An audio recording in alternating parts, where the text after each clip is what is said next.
Today's shloka is shlokas 13 and 14 of chapter 6.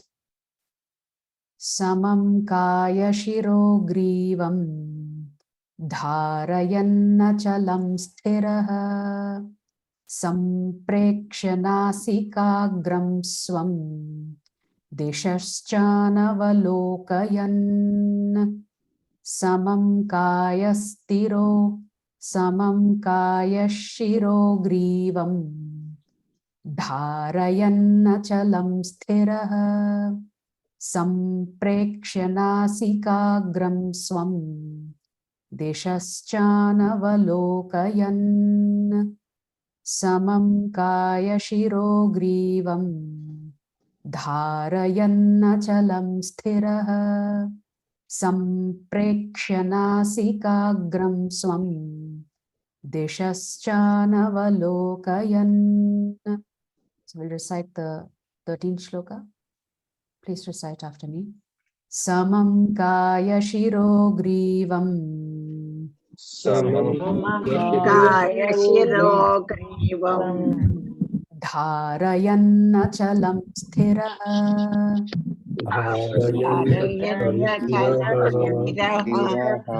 samprekshya nasikagram swam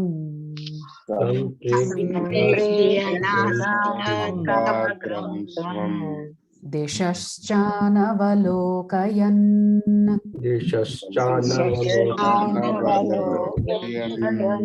samam kaya shiro grivam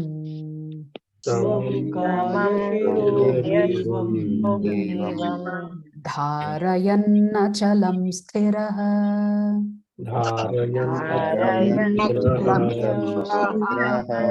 samprekshya nasikagram swam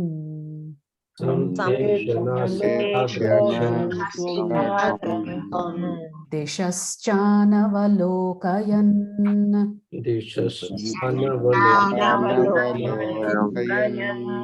samam kaya shiro grivam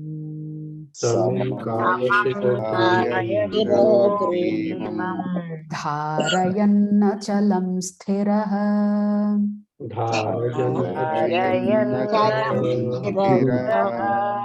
samprekshya nasikagram swam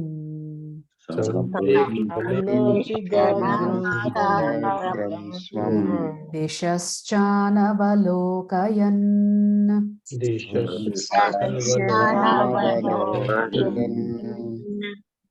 So now I'll recite shloka 14 and then we'll practice together. Prashantatma vigatabhihi brahmachari vrate sthitaha manas sanyamyamachitto yukta asita matparaha prashantatma vigatabhihi brahmachari vrate sthitaha manas sanyamyamachitto yukta asita matparaha prashantatma vigatabhihi brahmachari vrate sthitaha manas sanyamyamachitto yukta asita matparaha. Please recite after me. Prashantatma vigatabhihi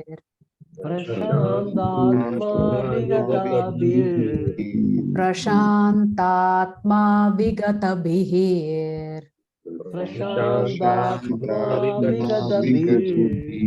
brahmachari vrate sthitaha manas sanyamyamachitto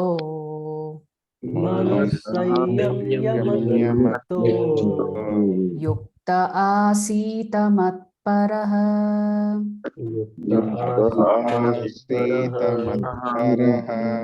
prashantatma vigatabhihi Prashantatma Vigatabi. Brahmachari vrite sthitaha Brahmachari vrate sthitaha.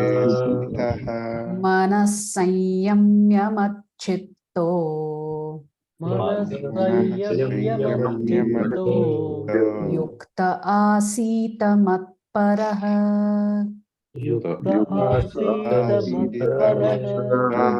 prashantatma vigatabhir Vigatabi. brahmachari vrite sthitaha Brahmachari vrate sthitaha. manas sanyamya machitto Manasayamyamatito. yukta asita matparaha.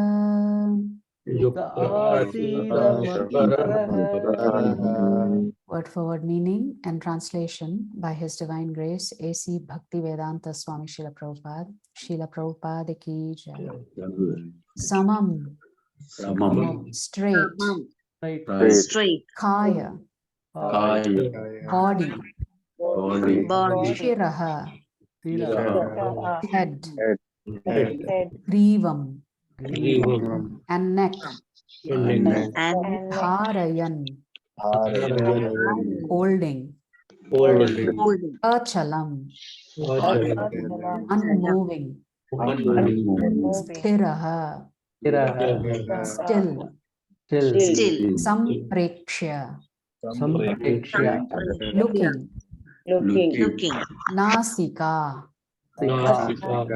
of the nose, agram, Agram. at the tip, At the swam, swamp. on, dishaha, on all sides, cha, also, anavalokayan, not looking, prashanta, unagitated, atma, mind, vigata bihihi, devoid of fear, brahmachari vrate, in the vow of celibacy, sthitaha, situated, manaha,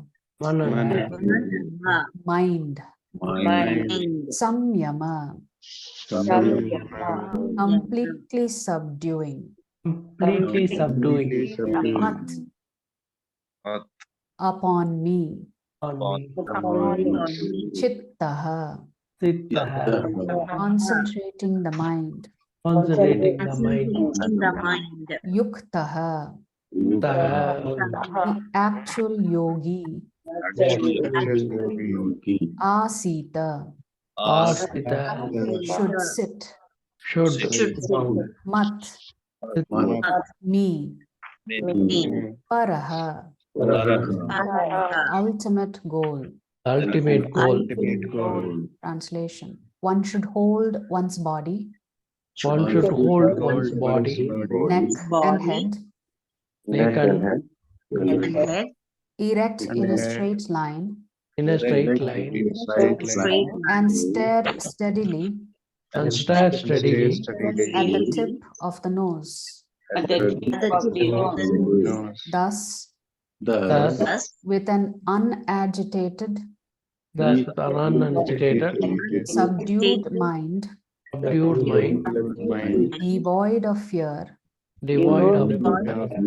completely free from sex life, one should meditate upon me within the heart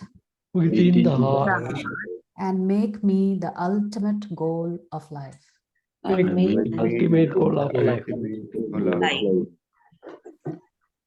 Here, Lord Krishna is stating what is the ultimate objective of anything that we do.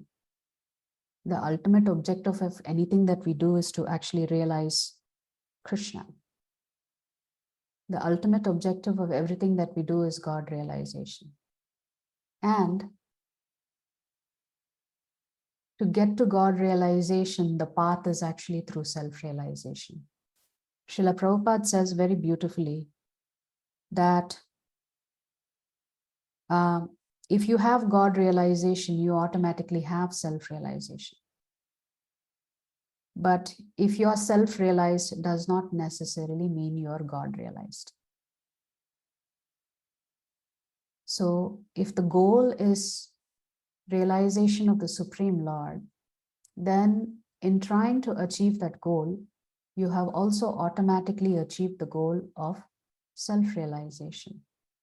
In yesterday's 2 shlokas, the Lord was talking about the externalities, where we should sit, what should be the conditions in which we should begin to practice this yoga. But in reality, any meditation is not an external thing at all. It's really an internal journey for us. So this internal journey, however, does begin initially with externalities. And part of that externality here that the Lord is talking about is about our body posture and our disassociation from sex life. So this inner journey awakens our inner consciousness. It expands our self-awareness. And the benefit of this self-awareness is actually described in the shloka that we will cover tomorrow. What are some of the benefits? The Lord will say that our mind, which is unbridled, the 5 senses are compared to the 5 horses. And there is somebody trying to control those 5 horses, which is the mind. But the mind itself is unbridled. So in turn, the mind has to be controlled by the intellect or by our intelligence. So the benefits of trying to control the mind, the senses, and the intelligence is that you can maintain mental equilibrium even in the most trying of circumstances, which means we develop a very strong resolve. And in the process of practicing this meditation, we also eliminate all the bad samskars that we have accumulated over lifetimes, essentially bad habits. And then we achieve that goal of self-realization. But it is easier to achieve all of this by simply chanting the holy names of the Supreme Lord. One does not need to put ourselves through such difficulty and such stringent measures to achieve that goal of God realization. So in terms of celibacy, if we compare the animals to the human species, I was reading that, the animals only procreate during particular seasons. Most animals, their sex life is restrained as per the seasons. The biggest exception and the worst animal in all of this is the human animal. Because we are more intelligent, we believe we have a license to utilize this precious energy in physically pleasuring ourselves. So as per Ayurveda, it is said that it takes 40 drops of blood to create 1 drop of semen. And the more semen that is wasted the more it impacts your memory power, your energy levels, your intelligence, and the more weak the mind becomes. So this is why in our culture, the young boys were sent to Gurukul to first of all get them trained on subduing their mind and their senses. So that is one of the primary reasons why Gurukuls were established. Because if the men are taught self-control, or the boys are taught self-control at a very young age, they are said to be better situated to lead a grahastha life. So that is one of the reasons of practicing celibacy, especially for young boys. Celibacy also applies to women and girls as well. So not wasting that energy that is there within us applies also to women. It's not just men. But it begins with training, and definitely men would have a higher level of challenge in this area than probably women would. But this is the reason celibacy is very, very important in any meditative practice, including bhakti yoga. So this celibacy is not meant only for dhyana yoga. This celibacy should also be practiced in bhakti yoga, which means that one gets to utilize their organs only for the purposes of procreation and for no other reason. So which means celibacy is actually the most critical element of practicing bhakti yoga. But here the Lord is simply talking about the physical aspects of posture and then trying to control the mind. And the path to that is, or an element of that is actually celibacy. So this is the essence of today's shloka, but tomorrow we will read about the benefits from the Lord's perspective in shloka 15.